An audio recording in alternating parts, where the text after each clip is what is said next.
General. Bueno, ya estamos empezando la grabación para tener pues este importante ponente. Entonces, vuelvo a saludar. Muy buenas tardes para todos. Bienvenidos a este espacio de diálogos de futuro.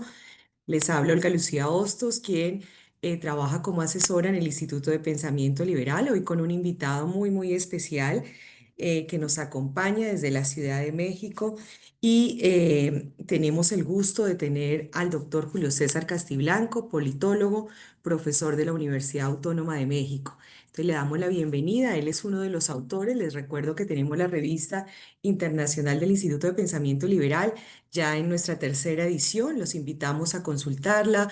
Los que quieran tenerla en físico también la tenemos en el buscador de Google como Revista Internacional del Instituto de Pensamiento Liberal.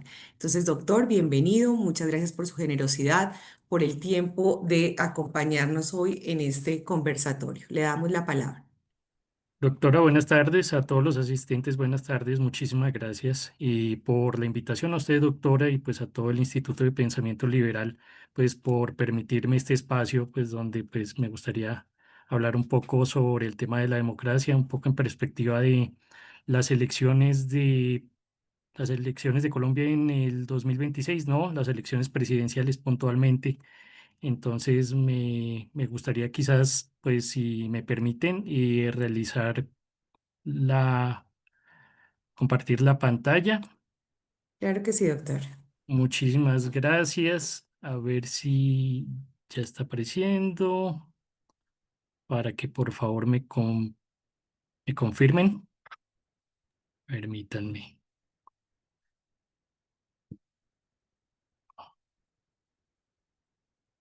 Acá están viendo mi escritorio. Bueno, Pues ya creo que estamos acá viendo estamos. su pantalla. Perfecto, gracias. Muchísimas gracias. Y bueno, no sé si quieran hacer algún comentario previo o podemos iniciar con la presentación, como ustedes prefieran. Claro que sí, doctor. Iniciemos con la presentación y al final damos un espacio para preguntas y las que recibimos a través de los diferentes medios de comunicación. Ay, claro que sí, muchísimas gracias. Y bueno, también pues el saludo a pues quienes están conectados en línea y de nuevo agradeciéndoles pues de parte mía a el Instituto de Pensamiento Liberal y pues a todos los asistentes. Me presento, pues soy Julio César Castiblanco Sierra y doctor de la Facultad de Ciencias Políticas y Sociales de la Universidad Nacional Autónoma de México, también profesor en esta institución y en el área pues, de la ciencia política. ¿Qué más? Pues soy politólogo de la Universidad Nacional de Colombia, de la sede de Bogotá, y adicionalmente pues cuento con los estudios de especialización en análisis político y maestría en gobierno de asuntos públicos, esto por la UNAM. Y bueno, para el día de hoy, de acuerdo pues a lo que habíamos hablado, pues la intención es hablar un poco y abrir el diálogo en torno a las votaciones y a las elecciones presidenciales en Colombia en función de dialogar y discutir algunas claves para comprender la democracia en Colombia a propósito del contexto de los procesos electorales que vienen en el 2026 y particularmente en torno a las votaciones para presidente. Y para iniciar, pues me gustaría hacer pues un acercamiento a los principios e índices de la democracia, donde respecto pues a una definición muy concreta podemos decir que la democracia pues se entiende pues como aquellos regímenes políticos donde los ciudadanos tienen derecho a elegir a sus gobernantes en elecciones significativas, igualitarias, libres, justas y multipartidistas. Esta es una visión pues muy general de lo que llega a ser la democracia. Sin embargo, quizás es poco tangible, es poco aprensible en función de cómo se operan los mecanismos para medirla. Acá observamos una serie de autores que han discutido el tema de la democracia en términos tanto teóricos como conceptuales, y ellos llegan al lugar donde convergen una serie de unidades y categorías en torno a qué es la democracia. La democracia no es como un núcleo completamente sólido, ¿no? Finalmente la democracia es un cuerpo de procesos que interactúan entre sí en el marco, pues, de los procesos de ejercicio del poder, ejercicio del gobierno, la participación de los ciudadanos y demás agentes políticos, ¿no? Dentro de las categorías que se destacan por parte de estos diferentes autores a lo largo, en especial del siglo XX, pues estima pues, la categoría del voto como una parte esencial de la democracia, el factor de la participación, el elemento de la igualdad como un componente de unificación de los individuos respecto al funcionamiento del régimen político democrático, el factor de la libertad en función del ejercicio de los derechos individuales y también colectivos, el factor de la representación a propósito de cómo se trasladan los intereses y las necesidades de los individuos y ciudadanos en función de los representantes y los gobernantes, el factor de la autonomía a propósito de los mecanismos de toma de decisiones y por último el factor de la inclusión como parte de los procesos donde se integran a los demás sectores sociales dentro de los procesos políticos. Y nuevamente comento, o sea, finalmente es la parte conceptual de la democracia. Sin embargo, sigue siendo una formalización demasiado abstracta de lo que realmente es y de cómo se puede interpretar y medir en función del alcance comparativo frente a los diferentes países o a los contextos internos de un sector territorial como puede ser los departamentos o los municipios. Existen una serie de índices de la democracia que a lo largo, digamos, del tiempo se han desarrollado. Acá podemos observar los desarrollados por el proyecto BIDEM o Varieties of Democracy, donde se hace una consulta, una serie de consultas a académicos expertos en diferentes países y se saca una evaluación de cómo se comporta y cómo se desempeña la democracia en estos diferentes países año a año. Entonces, comprendemos acá pues la información relacionada con la definición de cuatro índices que son relevantes para entablar una discusión sobre en qué estado está la democracia en Colombia, ¿no? El indicador más esencial es el de la democracia electoral, donde se habla pues fundamentalmente de los procesos de competencia electoral, el desarrollo del sufragio como un mecanismo amplio de participación, la operación libremente de la sociedad civil y de las organizaciones políticas y el desarrollo de las elecciones en torno al funcionamiento de mecanismos limpios y la composición o la recomposición de de los procesos de gobierno. Por último, podemos observar, pues, asimismo, el índice de la democracia participativa en torno a el énfasis sobre la participación, los procesos políticos y electorales y los no electorales. Otro de los índices que se estiman acá, pues, es el de la democracia igualitaria, donde se hace énfasis en torno a cómo operan y cómo se desarrollan los derechos y libertades y la protección que estos tienen en función de la distribución de los grupos sociales dentro de un territorio, asimismo sobre el acceso al poder que estos tienen. Y otro de los índices, el cuarto, es el de la democracia liberal, donde se enfatiza sobre la protección de los derechos individuales y asimismo de las minorías contra procesos quizás de autocratización o de exceso del ejercicio del poder por parte de los funcionarios, en especialmente de los gobernantes en el contexto del poder ejecutivo. Adicionalmente, pues quiero introducir este aspecto de los índices de la democracia en un contexto comparativo a nivel continental, donde las mediciones para el 2024, en el caso de Colombia, observamos que el índice marcadamente más alto, es decir, donde el desempeño de la democracia es más importante, está en torno a la democracia electoral, es decir, se presenta los procesos de votación periódicos, se da de forma considerablemente limpia y finalmente, pues de alguna forma se hace la sucesión de los procesos de poder en torno a las alternancias en el Ejecutivo. Sin embargo, el desempeño de la democracia no es equitativo en términos de la democracia electoral frente a los otros índices. Observamos que la democracia participativa presenta un puntaje mucho más bajo para el año 2024, donde se sitúa en 0,48, es decir, en el margen donde ya se observa una tonalidad más gris, es decir, el factor de la participación en torno a los diferentes grupos sociales es un mecanismo que está fallando en el desarrollo de la democracia en Colombia. Por su parte, en términos del el índice de la democracia igualitaria, observamos que es un índice todavía mucho más bajo en su puntuación en 2024, marcado por el 0,42 y ya con una tonalidad un poco más rosada, es decir, realmente este es el desempeño de la democracia más deficitario, es decir, no es realmente una distribución del ejercicio de las libertades ni del poder en torno a el funcionamiento de la democracia en nuestro país. Y en torno al indicador de la democracia liberal, esto respecto al ejercicio de las libertades por parte de los ciudadanos, observamos que se sitúa en un 0,56, es decir, un desempeño intermedio. Haciendo un poco el empate de estos índices, realmente lo que hace el proyecto Biden es calificar un poco las democracias de los diferentes países y el caso de Colombia se ha marcado pues por una época reciente donde se clasifica como una democracia electoral, no llegando a la expectativa más alta que sería una democracia liberal, que es cuando realmente se hace un ejercicio de las libertades y los derechos liberales de forma eficiente.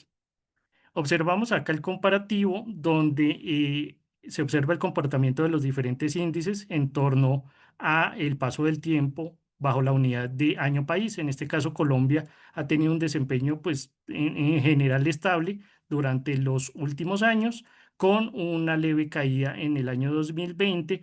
Esto pues especialmente por el tema de las restricciones asociadas con las libertades, las actividades asociadas con la situación del COVID y también con un detrimento, digamos, de los procesos de estabilidad política asociados precisamente con los procesos de protesta que se presentaron durante estos periodos también.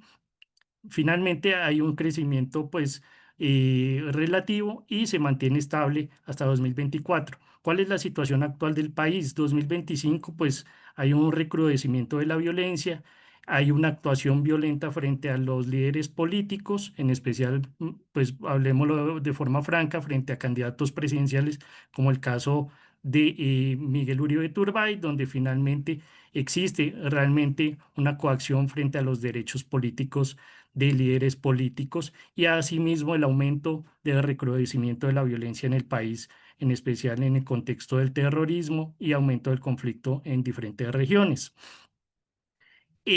Los regímenes políticos en América Latina, un poco para redondear esta parte, observamos que finalmente existen en América Latina y el Caribe algunos regímenes políticos que se salen del marco de la democracia, por ejemplo Cuba, como es de forma tradicional designarlo como una autocracia cerrada, en el caso también de Guayana, y algunos que empiezan a mimetizarse un poco bajo los procesos electorales, como en el caso de Venezuela y algunos países que también pues presentan estas características que serían Nicaragua. Ya luego transitamos sobre esta zona gris donde encontramos a Honduras y por último pues un poco la tendencia más marcada es de las democracias electorales en las que encontramos el caso de Colombia en términos comparativos y pocos casos en el margen más alto del desempeño de la democracia que serían las democracias liberales en Costa Rica, en Chile, en Barbados y en Uruguay. Entonces, un poco para hacer la lectura comparativa, Colombia está en el margen quizás mínimo de la democracia, que es la celebración de las elecciones en términos generales de forma limpia. Es muy posible que en el año 2025 observemos los indicadores de bien con un tránsito de democracia electoral a esta zona gris, donde pues observamos que realmente las libertades para el desarrollo de las elecciones se empiezan a coaccionar frente a los actos violentos que hemos estado observando. Bueno, pasando para el tema de las claves del voto y las elecciones presidenciales en 2026, pues me gustaría resaltar especialmente 7 elementos claves sobre el desarrollo de las elecciones presidenciales a futuro.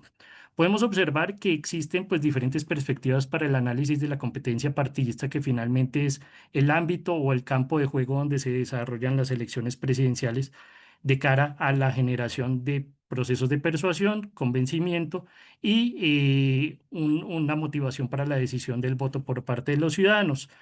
Realmente hay una diversidad, digamos, de enfoques, un abanico muy amplio de enfoques para leer los procesos de competencia partidista y los procesos de campaña y elecciones presidenciales a través de la teoría en ciencia política.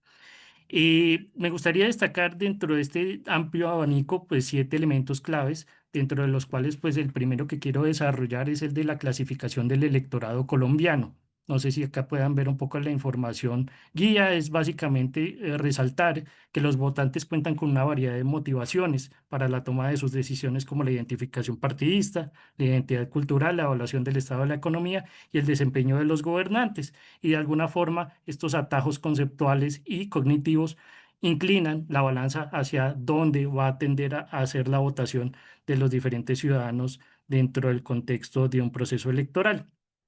¿Qué datos observamos a continuación? Un poco los datos elaborados por Latinobarómetro en el año 2023 a partir de las encuestas a ciudadanos, donde se hizo un indicador, a partir de dos preguntas. La pregunta de si cuentan los ciudadanos encuestados con una posición política y posición ideológica definida entre el cero, que es la izquierda, y el 10, que es la derecha. Y la otra pregunta, si tienen pues un partido de su preferencia, un partido cualquiera. De estas dos preguntas se hace la combinación de los resultados y se saca el índice de la clasificación del electorado en cuatro tipos: el electorado independiente con orientación ideológica, independiente en cuanto no tiene un partido de preferencia, pero sí tiene una posición política marcada hacia uno u otro espectro del espacio político, ya sea izquierda, centro o derecha, dentro de los diferentes márgenes de radicalización. El otro tipo es el votante independiente sin orientación ideológica, es decir, el que no tiene una preferencia por un partido determinado y adicionalmente manifiesta que no tiene una posición ideológica definida. El cuarto tipo es el votante que tiene pues una identificación partidista y tiene asimismo una orientación ideológica, es decir, define su interés por un partido X y adicionalmente determina cuál es su posición ideológica en este plano de 0 a 10. Y por último, el votante que es partidista y adicionalmente menciona que no tiene una posición ideológica. Esto es un poco contraintuitivo. Sin embargo, hay encuestados que mencionan que efectivamente tienen una preferencia hacia un partido, pero no cuentan con una posición ideológica definida. ¿Qué observamos en el caso de Colombia para los datos de 2023? Una concentración bien amplia, el 70% de los encuestados, que se traduce en el electorado colombiano, que se sitúa en el tipo de color verde, es decir, que tienen una identificación ideológica, pero son independientes en cuanto no tienen una preferencia por un partido determinado. De forma mucho menor, observamos pues con un alcance de 20% del electorado estaría situado con una identificación partidista y asimismo una orientación ideológica. En un margen de nuevo mucho menor, inferior al 10%, observamos el independiente que no tiene orientación ideológica. ¿Cuál es la lectura que se hace sobre estos tres? Un poco la lógica de esta tipología del electorado de color verde es este votante que todavía no tiene decidido su voto y es sobre este el que tiene que inclinarse los procesos o los contenidos de campaña electoral por parte de los candidatos. Es el que tienen que convencer, ¿no? De acuerdo a la orientación ideológica, ellos tienen que captar el voto de este segmento grande del electorado, que es un 70%. El segmento azul es básicamente el votante que ya tiene determinado por quién va a votar. Es el votante que tiene el partido definido. Este votante de segmento naranja es un votante que seguramente no va a hacer ejercicio de su participación ciudadana y si lo hace va a hacer pues un poco bajo el convencimiento, digamos, de sus conocidos o quizás de redes clientelares. Y finalmente este partidista sin orientación básicamente también sería el votante que ya tiene determinado su voto por cuanto está, pues, tiene una preferencia partidista. Las tendencias de Colombia son muy similares a los de otros países de Latinoamérica, con sus sutilezas en países bien específicos como República Dominicana, donde el partidismo y la ideología son parejos, también en Uruguay, pero sin embargo, en el contexto colombiano es muy superior este margen del votante independiente con una orientación ideológica. El segundo punto que me gustaría señalar es el del desalineamiento partidista. Un poco el desalineamiento partidista es ese desapego hacia las redes de preferencia hacia los partidos políticos. Lo leemos un poco dentro del margen de procesos de largo plazo y corto plazo. Los procesos de largo plazo que se asocian con este factor de desalineamiento es el cambio generacional de los electores, es un electorado más joven que pierde el vínculo partidista tradicional que tenían quizás las familias, los sectores ciudadanos que tenían, y asimismo, pues un cambio de las actitudes de los ciudadanos hacia el desarrollo de nuevos temas que para ellos son importantes. Y asimismo, en términos de largo plazo, los efectos negativos de las reformas a los modelos de desarrollo, esto como un contexto, digamos, de los efectos perjudiciales que han tenido quizás la implementación de determinados modelos sobre determinados sectores de la población. En los factores de corto plazo, pues observamos la configuración de entornos especialmente definidos por coyunturas de desestabilización institucional y económica. Esto básicamente hablamos son de las crisis, ¿no? Crisis de desempleo, crisis económica, un poco el contexto del orden público también influye sobre estos procesos de desalineamiento partidista. También la alta personalización de la competencia política, donde se identifican son los líderes y no los partidos, y en función de los líderes se hace el apego respecto a este tipo de comportamiento del votante. No sé si quieren hacer un comentario. Bueno, ¿los escucho o continúo? No, continúa tranquilo y al final damos los espacios. Muchas gracias. Bueno, para continuar, bueno, un poco el contexto de este desalineamiento es también el desarrollo de nuevas formas de organizaciones partidistas y finalmente se genera, digamos, un entorno un poco confuso sobre a qué partidos realmente el votante puede tomar una opción, digamos, de preferencia. Entonces, en el marco de estos dos aspectos, pues lo que observamos a continuación es un poco el comportamiento del voto a lo largo de las elecciones presidenciales desde el 2002, resaltando especialmente acá el factor del índice electoral de la fragmentación del sistema de partidos, donde observamos generalmente un margen superior al 0,6, es decir, es una fragmentación moderada. Si nos acercáramos al 1, sería una fragmentación alta del sistema de partidos, es decir, donde hay muchos partidos con pocas opciones realmente competitivas o un partido dominante, y si nos acercáramos al 0 sería el contexto, digamos, de un partido dominante con bajo nivel de votación de otros partidos. Tenemos también el factor de la volatilidad total, y este es un indicador fuerte para observar el desalineamiento, y es la alta variabilidad de proceso a proceso de cómo se comporta el votante, ¿no? Observamos acá que durante el año 2022 el 76,26% de los votantes cambiaron en torno a su decisión del voto. Es decir, las tendencias que se observaron entre 2018 y 2022 fue un cambio importante de la votación o de las preferencias que tenían en torno tanto a los candidatos como a los partidos por los cuales votaron. Y también tenemos acá resaltado el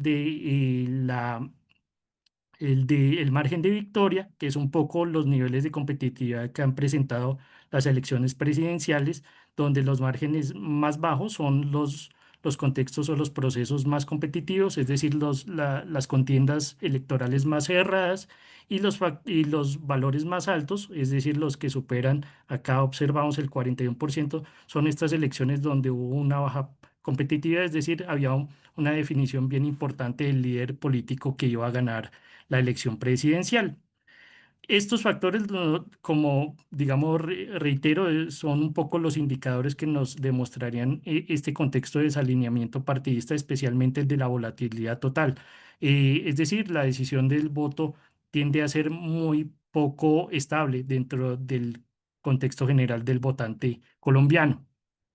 Pasamos al tercer punto clave, que es la aprobación del gobierno. Acá podemos mencionar que la competencia político-electoral se fundamenta en la lógica castigo-recompensa a propósito de un sentido racional de los votantes respecto a cómo se ha desempeñado el gobernante en turno, ¿no? Acá observamos los datos de Invamer en el año 2025, donde nos hace el último reporte del gobierno de Gustavo Petro, un poco observando que la desfavorabilidad del gobierno es bastante alta, está superando el 60% de los encuestados en este caso de la encuesta Inbamer, y por su parte, quienes aprueban el gobierno, la gestión del gobierno, están en el margen del 30 y de 37 y bajando. Observamos pues el predominio ante todo de la desaprobación de la gestión del gobierno por parte de los ciudadanos, un factor que no es inusual. Finalmente acá lo pongo en contraste con el gobierno de Iván Duque y observamos que las tendencias también fueron a favorecer la desaprobación del gobierno en turno, ¿no? Que se observa también un poco la tendencia de este gobierno actual, un poco que la luna de miel, o lo que se denomina precisamente luna de miel en ciencia política del gobierno fue bastante corta, ¿no? Duró quizás hasta el año, hasta el mes de diciembre de 2022, es decir, pues el primer semestre del gobierno, y empezó la tendencia de caída sobre el nivel de aprobación ciudadana frente al gobierno. Esto es importante porque finalmente va a determinar el nivel de probabilidad que tenga las posibilidades de continuismo de este proyecto político y de la colectividad que actualmente está gobernando frente a las tendencias precisamente del fundamento de la lógica castigo o recompensa que tiene el votante frente a un gobierno sobre el cual no tiene niveles suficientes de aprobación. El cuarto punto que me gustaría destacar es el de temas prominentes y propiedad de los asuntos, que es un poco, digamos, el hijo menor de lo que estábamos observando previamente sobre la aprobación. Y acá indicamos que los votantes otorgan mayor credibilidad y preferencia a los partidos que cuentan con un vínculo competencial, es decir, que tienen un buen desempeño o se tienden a asociar sobre temas que son de mayor nivel de preocupación. Acá observamos nuevamente los datos de Inbamer en el año 2025 en contraste del gobierno de Iván Duque con Gustavo Petro, y observamos que empezó a resaltar unos temas diferentes. Acá especialmente observamos el tema del orden público y la seguridad, y el tema también del desempeño o la mala función de gobierno, que es acá el resaltado en gris, como una estrellita en gris, que son los principales elementos de problema o los temas que se consideran problemas importantes para la ciudadanía en general. Quizás el factor de la corrupción que estaba destacado acá como un cuadrito rojo, era importante durante el gobierno de Iván Duque, y este empezó a decaer como un tema importante durante el gobierno de Gustavo Petro. Sin embargo, actualmente pues repuntan los temas importantes que serían el orden público, la seguridad, el mal funcionamiento del gobierno y también el tema del desempeño de la economía, constituyéndose pues una tríada de los temas más importantes y sobre los cuales se debe concentrar el desarrollo de las campañas electorales en 2026. Es decir, van a ser los temas fuertes sobre los cuales se tienen que concentrar los potenciales candidatos y quienes van a optar por un nivel de importancia frente a las opciones de ser un candidato ganador. El quinto punto que me gustaría destacar son las alianzas y coaliciones partidistas. Acá observamos un poco el plano teórico que nos indica que los partidos establecen alianzas entre actores a través de un juego informal de información perfecta y pagos secundarios, aumentando su tamaño hasta asegurar la victoria. Es básicamente asegurar la disciplina de los partidos y de las alianzas hasta que les permita aumentar suficientemente su tamaño para tener el nivel pues precisamente suficiente de votos o de captación del electorado. Y adicionalmente se menciona que los partidos, de acuerdo con la existencia de incentivos, buscan el éxito electoral haciendo más o menos ambiguas sus posturas, es decir, se vuelven más pragmáticos los partidos en la medida en que se alinean con otras organizaciones partidistas, lo cual uno pensaría tiende a ser desfavorable. No obstante, digamos, el electorado digamos, admite este tipo, digamos, de estrategias electorales de los partidos y admiten asimismo las posturas políticas en general más pragmáticas, donde se acercan, pues, visiones ideológicas diferenciadas. ¿Qué observamos en el plano del contexto actual? Pues un poco el desarrollo pues de previo de algunas alianzas y coaliciones políticas, destacando acá pues la del pacto histórico, estando pendiente pues su situación frente al Consejo Nacional Electoral sobre su unificación como partido, un poco el contexto del Frente Amplio, que son estos sectores también de la izquierda progresista que se han ido desalineando un poco del proyecto político del pacto histórico, unos partidos flotantes que sería la Alianza Verde, que no están todavía definidos si se van a acercar o no a lo que sería la coalición del Frente Amplio, unos más de centro, que sería la coalición Ahora Colombia, donde está por ahora integrado Mira, está Nuevo Liberalismo y Dignidad. De nuevo, pues unos partidos, pues estos serían pues, los partidos quizás más grandes y más tradicionales en el contexto político colombiano, que está el liberal, está el conservador, la U y el cambio radical, quienes no han definido todavía realmente su postura frente al desarrollo de alianzas y coaliciones partidistas de forma pues oficial, ¿no? Tenemos la potencial coalición uribista que pues está desarrollándose en el marco, digamos, de la definición de sus precandidaturas y partidos que tienden a acercarse pues dentro del contexto ideológico, que serían los partidos de derecha, ¿no? Y también una coalición pues que tiende a ser pues un poco la coalición alternativa de derecha, sería esta coalición ALMA, donde se integra un poco la herencia de Rodolfo Hernández a través del partido Liga y también de Colombia Justa Libres y ADA, ¿no? Finalmente, pues es una coalición de derecha un poco más pequeña, pero que se tiende a desligar un poco del discurso fuerte de derecha en términos de la etiqueta uribista. Pasando al quinto punto, observamos el tema de los liderazgos y el personalismo político. Se determina que el sistema de partidos colombiano ha expresado una marcada propensión a la polarización y el personalismo, aspectos que se concentran en función pues, de un mayor nivel de concentración del voto, es decir, pues tiende a haber una competencia presidencial definida en torno a dos o tres figuras importantes, si bien pues participan en torno a cinco, seis o siete candidaturas, por lo general, o quizás a veces más, y la competencia realmente en torno a candidaturas importantes se concentra entre dos y tres. Esto producto, digamos, de un nivel de personalismo político amplio. También destacamos que esto es un aspecto de peso entre las preferencias y motivaciones del electorado independiente, un poco empatando con los aspectos que relacionan sobre las tipologías del electorado colombiano y la inclinación que tienen hacia las candidaturas basadas precisamente en el carácter de las características personales y el perfil político de los candidatos, más allá un poco de los contextos programáticos que puede tener una organización política. Acá observamos en el contexto colombiano actual un poco los dos polos grandes sobre los cuales se sitúa el desarrollo de estos liderazgos y personalismo político. Tenemos dos grandes líderes en Colombia actualmente.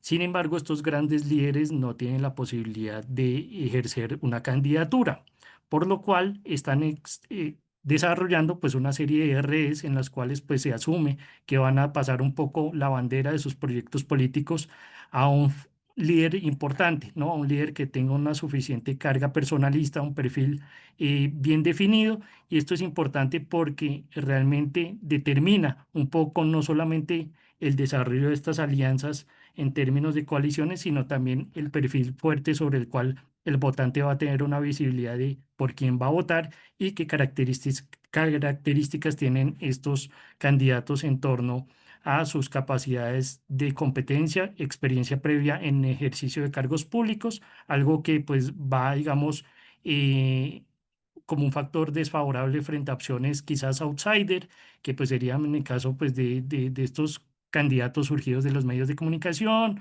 o candidatos surgidos de otros ámbitos como la economía o sectores empresariales o incluso digamos de otras actividades como la abogacía, ¿no?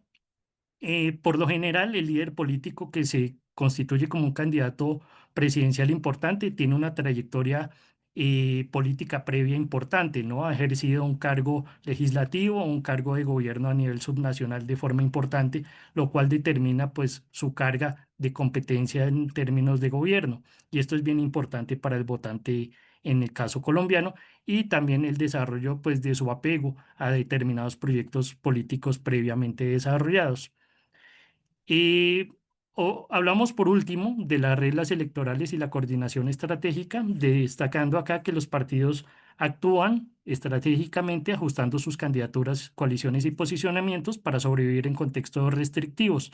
Restrictivos como cuáles, pues la no existencia de reelección electoral, la concurrencia con elecciones legislativas, aun cuando no se desarrollan en el mismo año, se desarrollan en un mismo proceso electoral en términos macro, ¿no? Se desarrollan las elecciones legislativas en marzo, unidas, digamos, con lo que pueden ser las primarias o estas elecciones de coaliciones de los precandidatos y posteriormente esto deriva, digamos, de un afianzamiento de las posturas de los votantes de cara a las votaciones de mayo y potencialmente las votaciones en segunda vuelta. También estimamos acá que los votantes anticipan los resultados probables y se ajustan de acuerdo al comportamiento estratégico. Puede que el votante tenga un candidato de su preferencia, pero si observa que este candidato no tiene capacidad de competencia en la contienda electoral, va a buscar su segunda mejor opción. Y esto es bien importante en función de destacar estas candidaturas que empiezan a figurar al principio de las campañas, ¿no? Y que se empiezan a volver un poco importantes y finalmente derivan en constituirse en una segunda mejor opción para los votantes y son estas las que van a derivar en una segunda vuelta con una fuerza importante de acuerdo al nivel de alianzas que tengan, ¿no? Entonces, observamos acá como pautas para Colombia que no hay reelección y esto usualmente acompaña la alternancia política, es decir, los cambios de los proyectos presidenciales en términos de partido y de ofertas programáticas. Destacamos que los episodios de continuismo durante el siglo XXI solamente se presentaron estando vigente la regla de elección presidencial. Hablamos de Uribe en su segunda elección, Santos en la primera elección y Santos en su reelección. Esto estando vigente, como mencionaba, la regla de reelección. Posterior a esto, solamente se han presentado alternancias. Y destacamos que la competencia partidista fluctúa en torno a máximo tres opciones, un poco recordando esto, y esto a propósito, digamos, de la importancia de la segunda vuelta, ¿no? O sea, ahí pueden existir tres opciones importantes y acá empieza a jugar este tercer candidato importante que finalmente tiene el chance, quizás si se constituye, digamos, como la segunda mejor opción del elector para que se logre meter en la segunda vuelta electoral. Y por último, destaco que no siempre está presente en las candidaturas de los partidos en gobierno. Usualmente se tiene la idea de que el partido titular y en el gobierno pues tiene el chance, digamos, de meter un candidato importante. Esto no siempre pasa en Colombia, ¿no? Observamos que hay potenciales escenarios de competencia donde se juega sobre candidaturas de oposición solamente, digamos, como las opciones importantes en los contextos de la arena electoral. Bueno, para finalizar, pues observamos las conclusiones determinadas por una pregunta que me gustaría, digamos, discutir, y es qué elementos debe sumar una candidatura potencialmente ganadora en el marco de las campañas presidenciales para 2026. Puedo mencionar, de acuerdo, digamos, a lo que discutí, que pues una candidatura potencialmente ganadora o competitiva debe focalizarse en lograr la captación del sector más amplio del electorado, es decir, el votante independiente que no tiene una orientación ideológica. Dos, que debe aprovechar estratégicamente las coyunturas de desaprobación hacia el gobierno saliente y tiene además que aprovechar pues una apropiación de forma asociativa y competencial al menos uno de los tres temas importantes: la seguridad pública, economía o la gestión de gobierno. Tiene que afianzar esa apropiación de alguno de los temas en términos de su discurso político y el desarrollo de una retórica de campaña importante que lo vincule no solamente con su experiencia previa como gobernante o como político en ejercicio, sino de forma asociativa, que se vuelva una etiqueta importante para el desarrollo de su campaña. En cuarto punto, debo mencionar que una candidatura potencialmente ganadora debe configurarse a través de la representación de una coalición política, inclusive si esta resulta ideológicamente discrepante o ambigua. Es decir, son más los beneficios que tiene agruparse en una coalición actualmente que ser un poco ambiguo en términos programáticos o demasiado pragmático frente a términos político-ideológicos. En Colombia usualmente resulta más beneficioso tener una coalición importante y esto se observó en 2022, donde a diferencia de 2018, la coalición de izquierda fue mucho más estable y mucho más sólida. En quinto lugar, pues puedo mencionar que una candidatura potencialmente ganadora debe contar con una trayectoria política suficientemente reconocida y debe expresar un amplio alcance personalista sin necesariamente apelar a una narrativa populista. Es decir, es importante que figure como una personalidad importante en términos políticos y que se respalde por una experiencia política previa, lo cual pues también lo sumo, digamos, a la lógica de que el candidato outsider en Colombia, a diferencia de otros países latinoamericanos, quizás todavía no está suficientemente preparado para que tenga una potencial capacidad competitiva en un contexto electoral tan importante como es la presidencia. Y en sexto lugar, destaco que una candidatura potencialmente importante el próximo año debe buscar consolidarse al menos como la segunda mejor opción de la oposición, es decir, afianzar su aseguramiento como la competitividad, en torno a la competitividad y su posible avance a segunda vuelta. Es decir, quizás hay una luz para las posibles candidaturas que son de oposición y que se van a tender a desligar del marco, digamos, de polarización entre los polos de izquierda y derecha, y finalmente si logran afianzarse como una figura personalista importante, puede constituirse como esa segunda mejor opción y puede entrar a ser importante y competitiva en el marco de una posible segunda vuelta electoral. Bueno, de mi parte, pues les comparto acá las fuentes consultadas para esta presentación, dándoles las gracias pues nuevamente a todos ustedes por su atención. Muchísimas gracias, doctor Julio César. Excelente presentación. Creo que nos ha dejado claro varios aspectos que son esenciales en este tema. Voy a dar la palabra a una de las personas que nos acompaña y que tiene una pregunta. Doctor Daniel. Claro, acá, bueno, primero tenemos una pregunta en el chat. No sé si Enid prefiere que le hagamos la pregunta o si quiere abrir el micrófono y explicarla de pronto de mejor manera.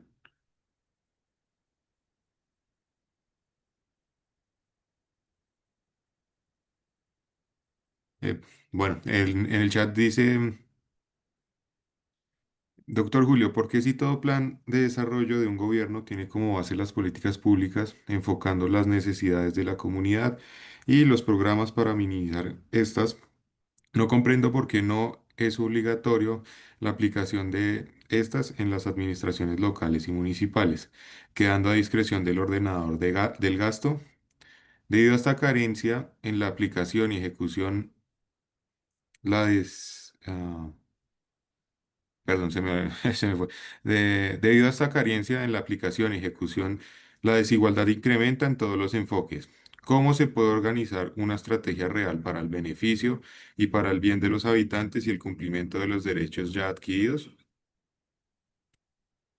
Sí, la pregunta, sí me escuchan, ¿no es cierto? Bueno, la pregunta yo Sí, creo ahí. que se contesta un poco bajo la lógica del sistema político que tenemos, ¿no? Si bien el sistema político está desarrollado en función de un sistema unitario, es decir, donde tiene la presencia del poder legislativo a nivel central, existe también autonomía política por parte de las entidades territoriales, departamentos y municipios, y cada uno de ellos tiene pues segmentos de política que son autónomos de desarrollo de sus gobiernos territoriales en términos pues puntuales, ¿no? Finalmente, centralizar la política de forma general, es decir, con un plan nacional de desarrollo, pues si bien es una expectativa para determinados ámbitos o determinados temas, ¿no? Trazar unas líneas bien claras, pero tienden a ser unas políticas macro, ¿no?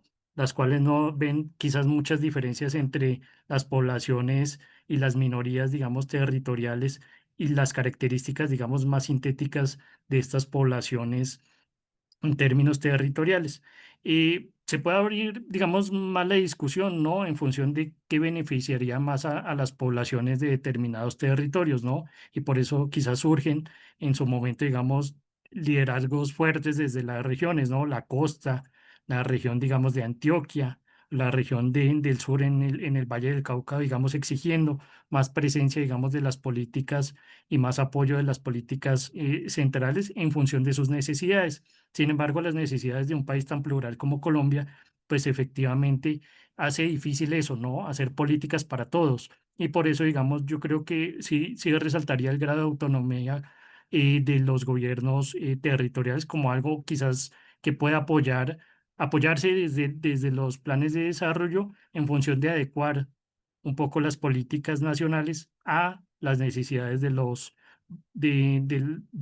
estas poblaciones en los territorios en términos más específicos, ¿no? No sé si con esto, digamos, aclare un poco, pero a lo que diría un poco es Y la respuesta es básicamente a propósito del sistema político que tenemos, ¿no? Que pues brinda autonomía sobre la decisión en términos de política a los gobiernos en términos territoriales de las entidades departamentales y municipales. Claro que efectivamente da, digamos, luces a la descentralización y justamente a la Ujú. autonomía respecto a estas decisiones. Em, Acá tenemos la mano levantada de Yesid.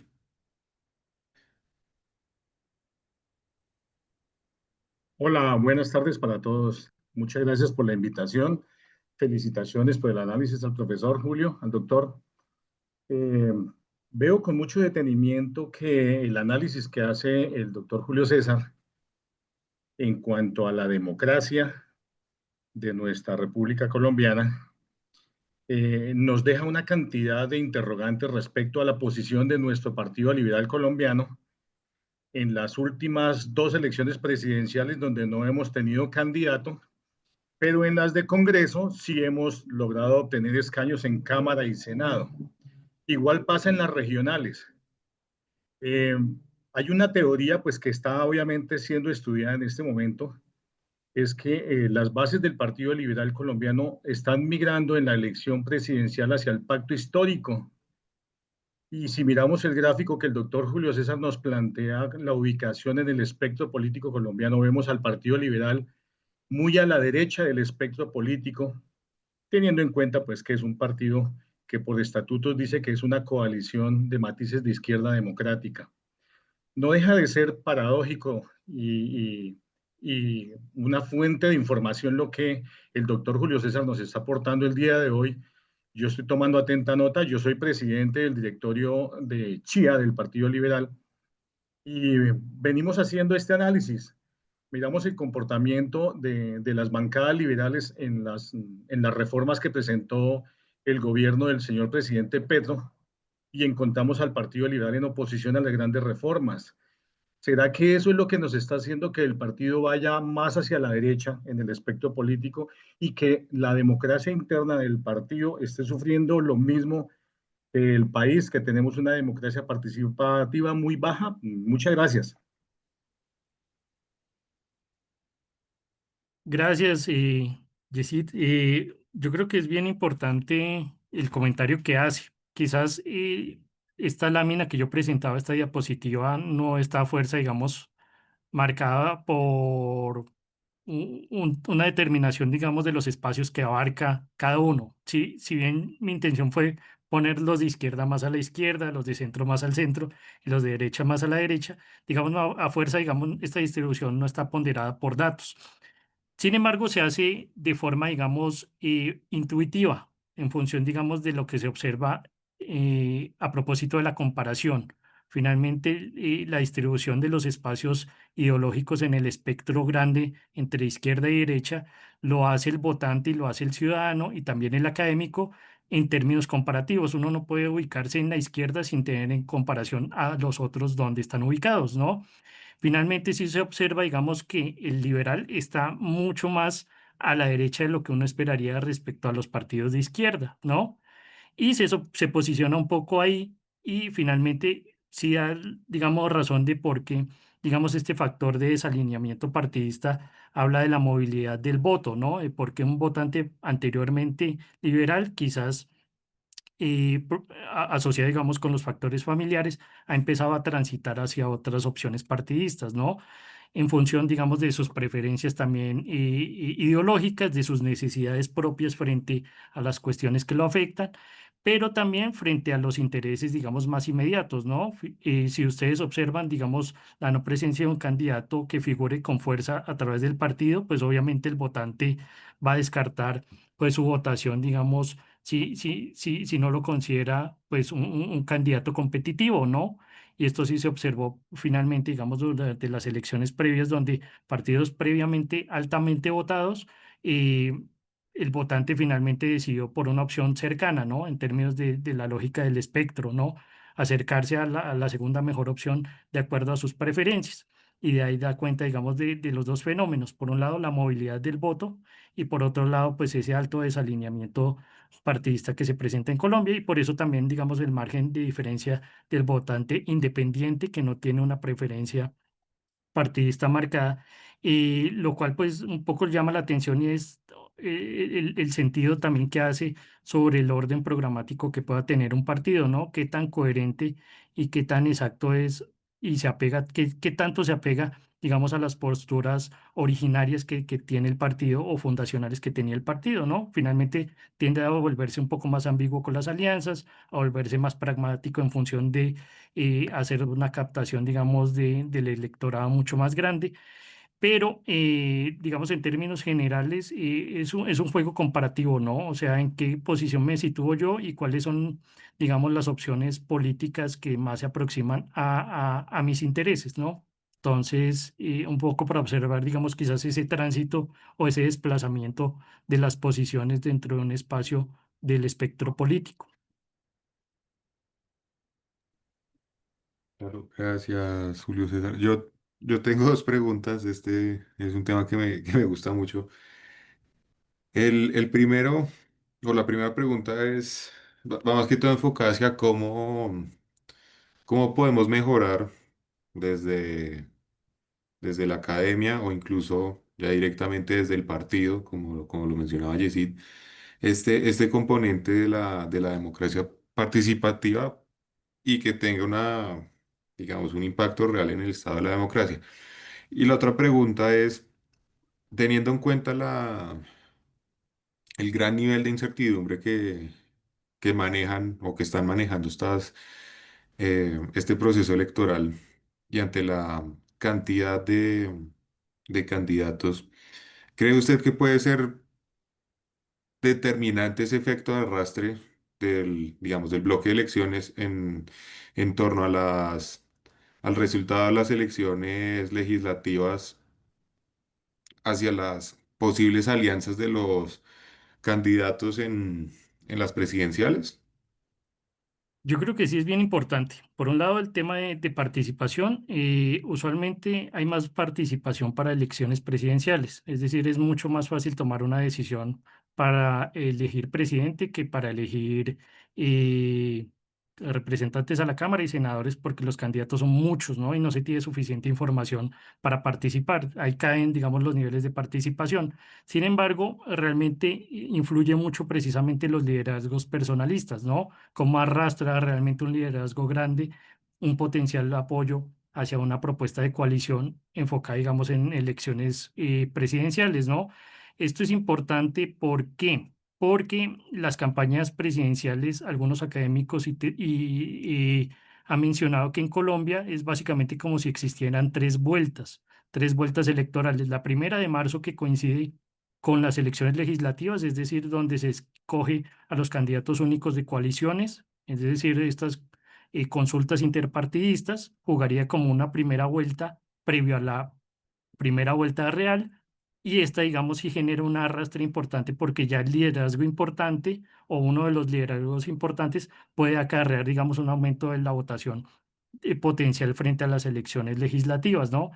Ya después se va a dar una configuración pues mucho más marcada de la competencia entre candidatos presidenciales, donde pues como les mencionaba, digamos, se abre el abanico de 7, 8 opciones, pero realmente las opciones importantes van a ser realmente tres o dos, ¿no? Y no necesariamente va a estar involucrada la opción del partido en gobierno, y a lo cual pues digamos empieza a jugar a qué tanto se radicalizan o qué tanto se moderan las propuestas de oposición, ¿no? Y hay ocasiones donde realmente beneficia más tomar una posición moderada, porque al ser moderado se abarca un mayor nivel de votantes que tomar una posición de oposición, valga la redundancia, demasiado radical, donde muchos votantes van a generar desconfianza a esa candidatura. Quizás fue el ejemplo o el caso de Rodolfo Hernández, donde quizás tomó una postura demasiado, digamos, desinstitucionalizada de la política formal, y esto generó algún grado de desconfianza en el electorado, en especial durante la segunda vuelta. Es decir, pues un candidato que se desapegó, digamos, de los lineamientos institucionales, que son asistir a los debates, conceder entrevistas, ¿no? Entonces, finalmente, esto sí incidió, digamos, en un candidato a un líder político que se salió quizás de los parámetros de la competencia en función de hacerse muy diferente, ¿no? Entonces, cuando se hace un juego, digamos, de dos oposiciones, yo creo que es importante observar cuál se tiende a moderar más y cuál tiende a ser más radical, porque es un doble filo, ¿no? Diferenciarse más del gobierno saliente o hacerse un poco más cercano, pero tener la posibilidad de ser un poco más legítimo y más creíble.